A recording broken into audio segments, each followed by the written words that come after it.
Welcome to Baba academy online education digital class. હું ગૌરવ મકવાણા બાબા એકેડમીના online digital platform ઉપર આપ સર્વે વિદ્યાર્થી મિત્રોનું હાર્દિક સ્વાગત કરું છું. તો આપણે ભણી રહ્યા છીએ ધોરણ 10 વિષય ગણિત. એમાં પ્રકરણ નંબર 14 છે સંભાવના. એમાં સ્વાધ્યાય 14.1 નો અભ્યાસ કરી રહ્યા છે અને સ્વાધ્યાય 14.1 માં દાખલા નંબર 1 થી લઈ અને 7 સુધી ભણી ગયા છે. અને હવે જોવાનું છે દાખલા નંબર 8. દાખલા નંબર 8 ની રકમ આપી કે એક થેલામાં 3 લાલ અને 5 કાળા દડા છે. એક થેલો છે, એની અંદર લાલ દડાની સંખ્યા કેટલી? 3. અને કાળા દડા કેટલા છે? ટોટલ 5. કુલ દડા કેટલા થાય? તો ટોટલ 8 થાય. ખબર પડી જાય, બરાબર.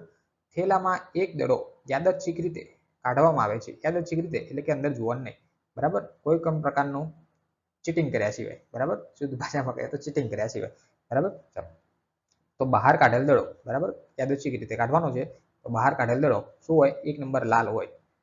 તો લાલ છે એની અંદર? તો કે હા, તો હોઈ શકે, બરાબર. 2 નંબર કીધું લાલ ના હોય. તો લાલ ના હોય તો કેવો હોય? લાલ સિવાય તો એક કાળો જ છે, તો કાળો હોય ને, બરાબર. ચોખ્ખું નહીં લખ્યું કે કાળો હોય, પણ એવું કીધું કે લાલ ન હોય. જો આ રીતે આડકતરી રીતે પણ પૂછી શકે છે, બરાબર. લાલ ન હોય તો લાલ ના હોય તો કાળો હોય. હવે અહીંયા આપણે જવાબમાં લખીએ કે અહીં લાલ દડાની સંખ્યા કેટલી? તો કે 3. લાલ દડા કેટલા છે? 3. કાળા દડા કેટલા? કાળા દડાની સંખ્યા 5. 5 છે તો 5. કાળા દડાની સંખ્યા કેટલી? 5. કુલ દડા કેટલા થાય? તો કુલ દડા સરવાળો કરી નાખો. 5 ને 3 8. કુલ દડાની સંખ્યા 8 થાય. બોલો, આટલી ખબર પડી? ઓકે. હવે એક નંબર પૂછ્યું કે લાલ હોય તો લાલ કેટલા છે? 3. લાલ કેટલા? 3. તો ઉપર આવે 3. કુલ દડા કેટલા? 8. તો નીચે આવે 8. નીચે આવે 8. તો 3 ના છેદમાં 8. આ તમારો જવાબ. અને ભાગાકાર કરો તો પોઈન્ટમાં જવાબ આવે 0 પોઈન્ટ સમથિંગ કંઈક જવાબ આવે એ પ્રમાણે, બરાબર. તો આપણે વ્યવસ્થિત ગણતરી તો કરવી પડશે. ઓકે. એક નંબર આપ્યું કે બહાર કાઢેલ દડો લાલ હોય તેની સંભાવના. તો અહીંયા લખ્યું કે પી ઓફ એ, તમારી ઘટના એ. પી ઓફ એ શું લખ્યું? કે બહાર કાઢેલ દડો લાલ હોય તે ઘટનાની સંભાવના છેદમાં કુલ દડાની સંખ્યા. હવે લાલ દડા કેટલા છે? ટોટલ 3. તો ઉપર લખવાના 3. કુલ દડાની સંખ્યા કેટલા છે નીચે? તો નીચે આવે 8. તો નીચે છે 8. તો તમારો જવાબ થશે પી ઓફ એ બરાબર 3 ના છેદમાં 8. તો આ થઈ ગયો તમારો 1 નંબરનો જવાબ. બોલો, ક્લિયર? 2 નંબર જોઈએ. 2 નંબર શું કે બહાર કાઢેલ દડો લાલ ન હોય તેની સંભાવના. હવે લાલ ના હોય તો શું હોય? લાલ સિવાય બીજો કયો છે? જે છે કાળો, બરાબર. ચલો, બહાર કાઢેલ દડો કયો હોય? લાલ ન હોય તેની તે ઘટનાની સંભાવના. તો લાલ નથી તો બીજો જે છે એ લખવાનું. તો બીજો કયો છે? 5 દડા છે. કાળા દડા કેટલા છે? 5. અને કુલ દડા કેટલા? તો કે 8. તો છેદમાં લખવાના 8. લાલ નથી તો જે છે 8. 5 ના છેદમાં 8. તો આ થયો તમારો જવાબ. પતી ગયો દાખલા નંબર 8 પૂરો. હવે આગળનો દાખલો જોઈએ. આગળ દાખલો આપણે 9મો. 9માની રકમ આપી કે એક પેટીમાં 5 લાલ લખોટી. જો આગળ જે દાખલો બને ને એ જ સેમ છે. 5 લાલ લખોટી, પેલા દડા હતા, અહીંયા લખોટી છે. 8 સફેદ લખોટી અને 4 લીલી લખોટીઓ છે. એક પેટી છે, એમાં 5 લાલ લખોટીઓ આપી, 8 સફેદ લખોટીઓ આપી અને 4 લીલી લખોટીઓ આપી.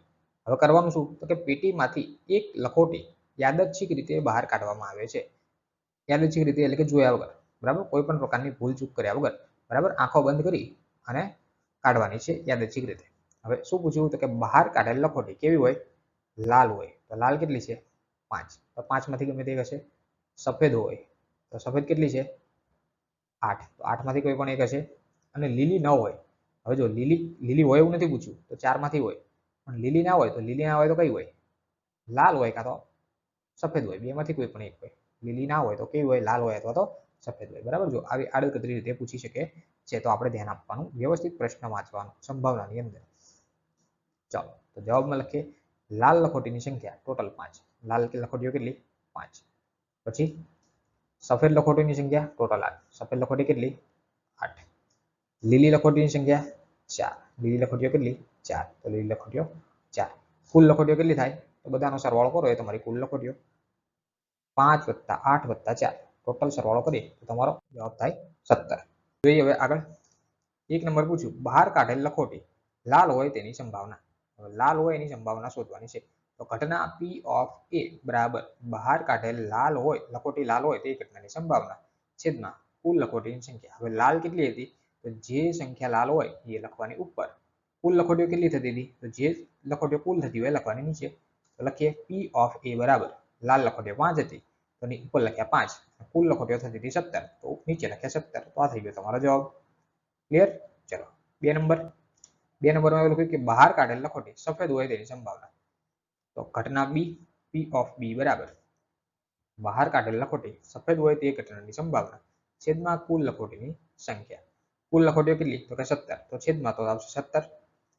હવે સફેદ હોય તો સફેદ જેટલી હોય એટલી ઉપર લખવાની, આગળ રકમમાં જોઈ લેવાનું લખ્યા લાગી જાય. સફેદ કેટલી છે તો 8, 8 ના છેદમાં 17. તો આ થઈ ગયો બીજાનો જવાબ.